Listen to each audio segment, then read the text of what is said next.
Ever since I got back from Canada, oh, Canada, you bunch of freezing cunts. I just got back from there.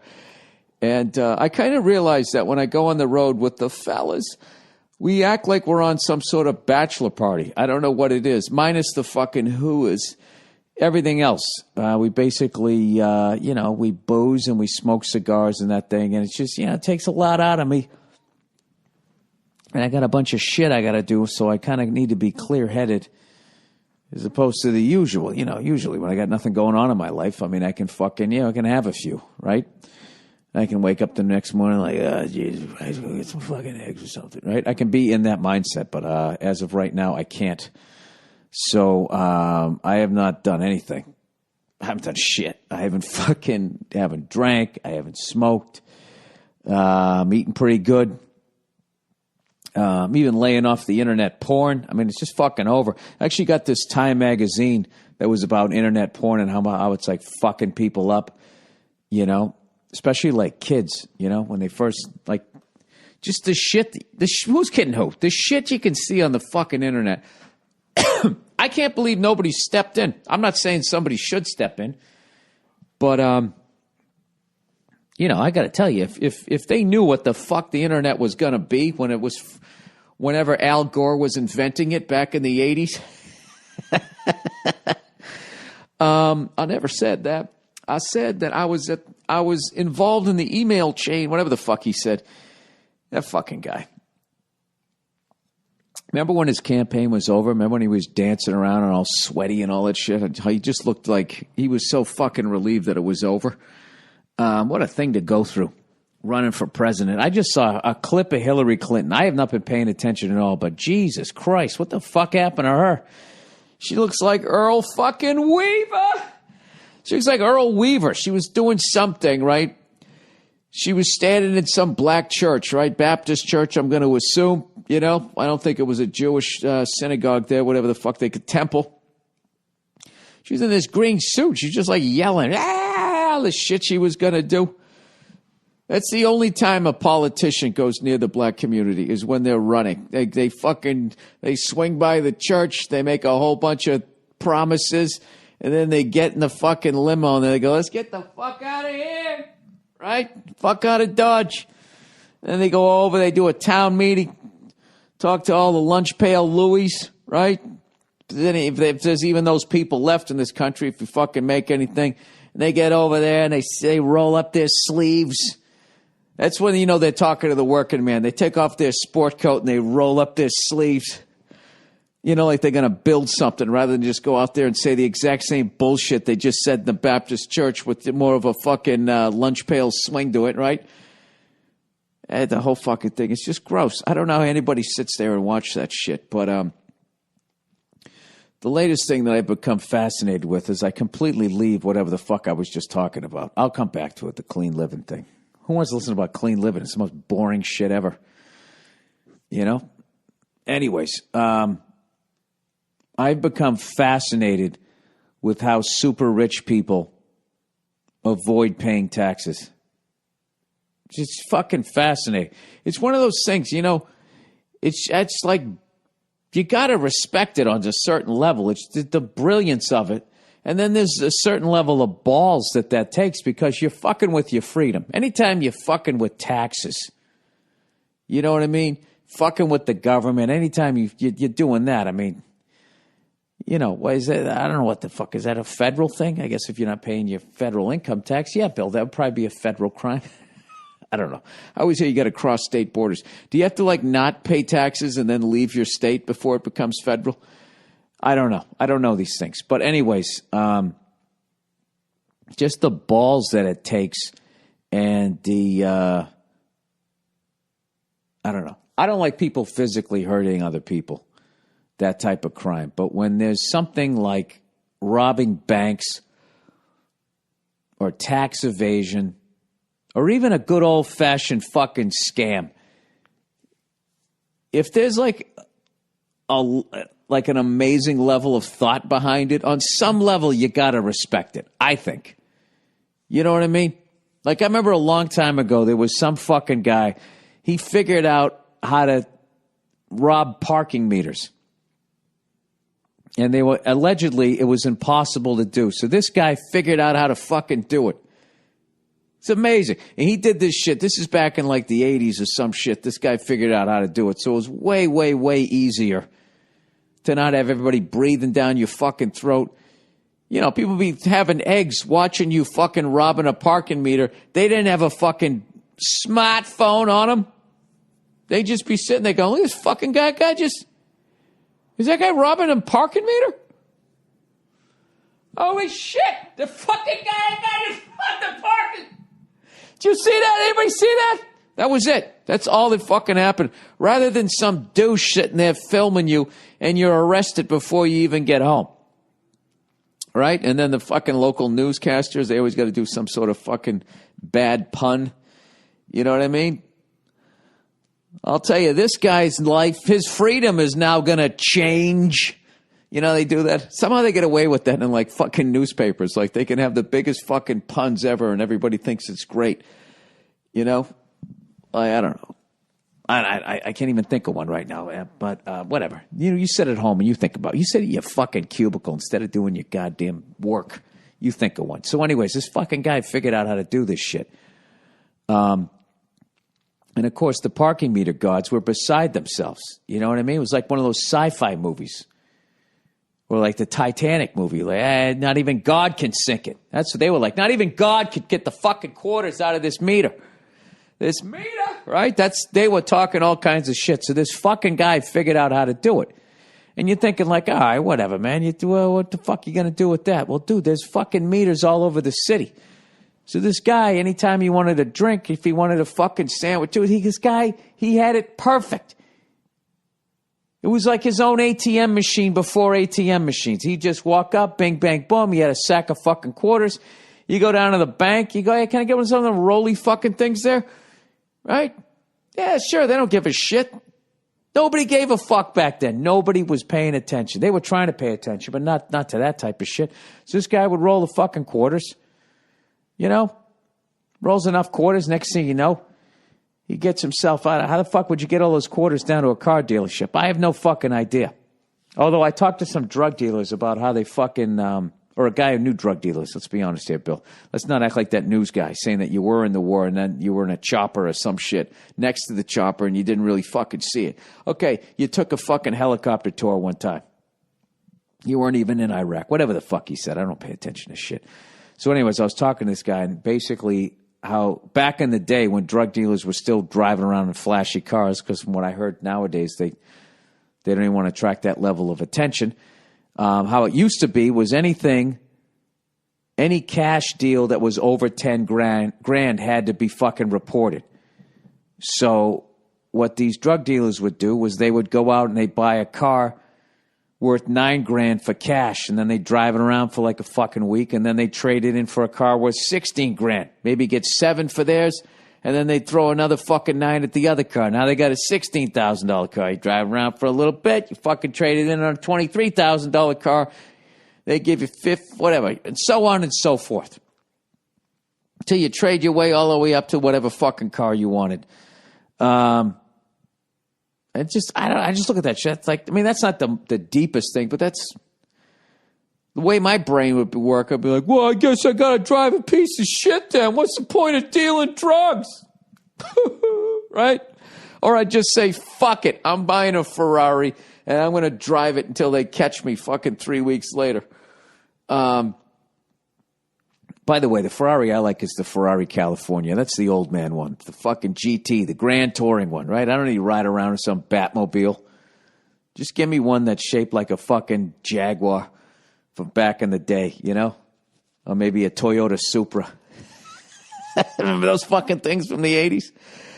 I remember this guy loaned me his. Well, he used my truck to move, and I ran and I beat the shit out of his car, and he beat the fuck out of my truck, and we both got our cars back, and he's smelling rubber, and I'm seeing all kinds of scratches all over my truck, and we just, it's kind of a fair deal, right? And then we both got arrested for drinking and driving months later. But that's a completely different story.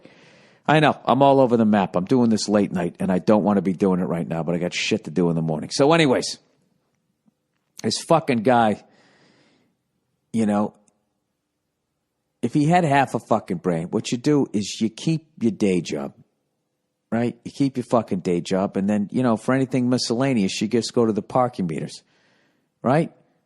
And what you do is you start storing up on the quarters. Then every once in a while, right, you start washing the money with your fucking cat. I know what you do. You fucking, you go into stores and stuff. Who gives a fuck, right? You just use it to get yourself a better TV. But what does this dope do? He gets fucking greedy. I don't even remember how the fucking story goes. All I know is he just started hitting every fucking goddamn parking meter around. And next thing you know, he's sitting on like a fucking $2 million in quarters, and he ended up getting busted. But there was a part of it, I liked the guy, So anyways, this gets me to the super rich on how, all of that shit about the Panama Papers and all that type of stuff. I was talking to another friend of mine who's a fucking lawyer. And I was like, how does that work? Like, how do you get your money out of the country?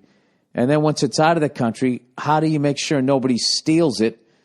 Like what happened to Johnny Depp's character in Blow. And then once you have it out of the country, how do you get it back in without just getting taxed all over again or busted? And he said, basically, this is it. He broke the whole fucking thing down, all right? Or as far as I know, he broke an aspect of it down. I know all you guys are sitting there right now going, oh, Jesus, he's going to try to explain. I am. I'm going to try to explain some shit that was just explained to me, and I don't really know what the fuck I'm talking about. So let's get rid of one myth right out of the gate. I remember a long time ago, a friend of mine had a fucking landscaping business, and he already had a truck, and he went out and he bought this giant fucking, one of those things with the dual wheels on the back and this fucking giant bed. It looked like you put cattle in it, right? And I was like, holy fuck, man, how much does that thing cost? And, it's like the 80s. It cost like $25,000, which was a lot of fucking money back then, right? For a truck, It's like $10,000 more than you pay. I think $25,000-$30,000 or some shit, right? I was like, holy shit, man, you can afford that? And he was like, yeah, it's a write-off. That's what a lot of dopes say. And it is a write-off. But what they think is that they can write $30,000 off of their taxes. What you can't. What you can do is you can write off. It's a write-off as far as that $30,000 that you just spent on that truck is untaxable. All right? It's sitting in whatever. You made that money. You made $30,000. If it's just sitting there and you don't put it back into play as far as reinvesting into your business, the government will tax you at the end of the year, on that $30,000. And let's say you're in like a fucking, 20% tax bracket, that you'd have to give the government fucking $6,000. Right? That's it. So morons think, oh, I get to write in the end of the year, if I owed $40,000 in taxes and I bought a $30,000 truck, I get to take $30,000 off of my taxes. You wouldn't. You'd just be able to knock off $6,000. Right? You're not even knocking it off. You're just not getting taxed on that. Does that make sense? Probably doesn't, because I explained it. So anyways, when you have your own business, what you're trying to do is you're trying to come up with as many fucking write-offs as you possibly can. Many expenses, everything you possibly can to lower your basic, whatever your income as far as what is going to be taxable. So say you made fucking $100,000, all right? You grossed $100,000. The net is what you're left with after your expenses. You try to fucking come up with as many goddamn expenses as you can to get that $100,000 as far down as zero as possible. Ideally, you wouldn't want to pay any fucking taxes as far as these people look. But the bottom line is you can only do it so much, and if you write off too much, the IRS is going to show up and be like, what's this fucking, $60,000 for fucking cheeseburgers, blah, blah, blah, you tried to write off, and you're going to get busted. All right? So what these fucking super rich people do is the first thing they do is they get the fucking money out of the country, because the IRS's jurisdiction doesn't go beyond the borders. So what they do is they just create a company that doesn't exist. It's just on paper, right? So say you make $100 million, right? What you do is you go to a country that doesn't give a shit about America and lets you use it as a tax shelter. You just come up with some incorporated thing, like Who Gives a Fuck Inc., right? And then you just have that company bill your company a consulting fee for $100 million or whatever, whatever of the $100 million, 30, 40, 50, whatever you don't want to pay taxes on, whatever. And then you write a check to that company that doesn't exist that's really you. And then you send it out. So now it's out of the fucking country. And then what they do is they open up like 10 other of these fucking shell companies, and they have those other companies build the first company, and then the third one builds the second one, the fourth one, and it's just gone. The money's fucking gone. Now the IRS can come at you and be like, what the fuck did you pay somebody $100 million consulting fee? And then you're telling me you paid somebody $100 million as a consulting fee? And then you just look at him and go, yes. And evidently there's nothing they can fucking do about it. So then I go, all right, so now it's out of the country, and then it's in this other country. How the fuck do you protect it? And he goes, well, those countries where these tax shelters are, they're in on the scam. So you just kick them 10% of the $100 million. You give them 10. Here's fucking whatever you can negotiate. We'll just make it easy. Here's $10 million bucks. So I'll give you 10 million rather than giving the government fucking 50, 55, 60 million of that 100 million. I'm still fucking up 45 million. All right. So then I was like, all right, so now how do you get the money back? Because if, you bring the money back, you stick it into the bank, they're going to consider that earned income. Like, where the fuck did you get it? And this guy was like, they bring it back into the country in the form of a loan. Loans aren't taxable, right? Like if you get a fucking loan because you're already paying interest on it and everything, they don't tax you. So they just bring it back in the form of a loan, whatever the fuck you want to do. I want to buy a $10 million house. You have this shell company that's 10 times removed from the one that you paid from the consulting fee, right? And they can't follow the paper trail because it's in a different country, right? You just bring it back into the country in the form of a loan. And then you go buy a fucking house. And I guess, I don't know, you pretend to make payments or the loan is forgiven by this shell company that's still you. I know I just glossed over that. And if anybody has more information on it, I find it absolutely fascinating. There's other ones, they just pretend that that's their main business, that shell company. So they just act like it's doing I don't know. That's as far as I can remember what he told me. And I found that shit absolutely fucking fascinating, because at the end of the fucking day, as far as what they're doing, I know they're fucking over you and me because, the school systems go down the shitter because they don't have enough money. There's a lot of potholes. There's all kinds of stuff. You can't take care of homeless people.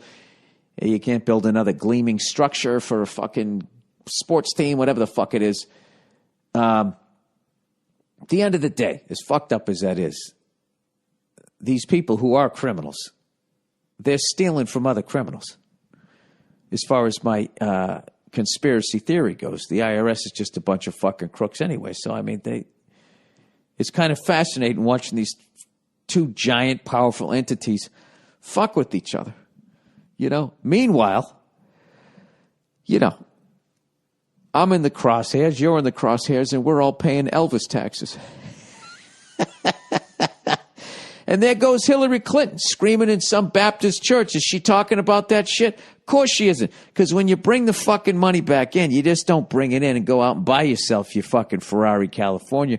What you do is, you do that, but what you also do is you walk around with nice wad of cash and you go, oh, hey, chief of police. Oh, look at that birdie over there. And as he looks over, you stuff a fucking wad of cash in his pocket, And then, oh, is it an election year? Yeah, let me I'll take $2 million on Trump. Give me 2.5 on Hillary, and fuck it. Give me $500,000 on Bernie Sanders. What do you mean he's not taking any money from guys like me? Oh, is that right? Oh, well, whatever. He won't get in. And if he does, I'll give $3 million to, silence him. That's what the fuck they do. And that's how they I don't know. I'm convinced of that. I'm convinced as far as like stand-up comedy goes. You know why they're always giving us shit? Is because if stand-up comedians just organized, okay, and we donated to the campaigns of people running to the Democratic and then the Republican parties, right? And then we bought a little ad time on CNN and on Fox News and all these major networks. If we did that, you'd never see another comedian getting in trouble for doing a fucking Caitlyn Jenner joke. Anyways, if anybody has any more information on that, or they can talk about it. I don't like if it's really dry. I just like, I'm fascinated with people that do shit like that and then they go to bed knowing what the fuck they're doing. And they got to be thinking at some point, like, the wolf's got to be coming to the door at some point. Hang on one second. I got to answer this. All right, so I'm back. Of course, I completely forget what the fuck where I ended off. But what I really learned when I was, listening to this lawyer telling me all this shit. I know. I was saying the balls that takes to go to bed at night, knowing at any point, like, all of a sudden the fucking feds are going to kick in your fucking door. But I think that these guys are like the smarter ones. And when you watch like American Greed, what I noticed when I watched them, all of their fuckery was within the borders of the United States, which if you're too dumb to know, you don't realize you're not going to get away with it forever. But like once after talking to this guy, it just seems like anybody who just tries to have their entire illegal entity within the borders of one country is you're just on borrowed time. So I think when you watch American Greed, what you're really seeing is the hacks of, you always see these fucking idiots. They buy a house, they get all these fucking cars, and they have some strippers come over. Oh, my fucking laptop. Oh, that was a laptop hitting hardwood floors. Come on, baby. Come on, come around. You're all right. Hang in there. Help is on the way. Oh, fuck. Oh, you fucking motherfucker. Steve Jobs is laughing somewhere right now. He's laughing at me because I got to give him money, and he also knows there's going to be another little kid's got to put it together. All right, it's saved. It's saved. So anyways, let's read a little bit of fucking ad shit here before my screen goes dark. Hang on a second. I find that shit. I find all that stuff fucking amazing. It's really, really interesting. If you just remove yourself from it, the humanity of it or whatever, and all the people that it's affecting and kids not getting better school books and shit, if you just look at the fucking game that's going on, it's really fucking interesting.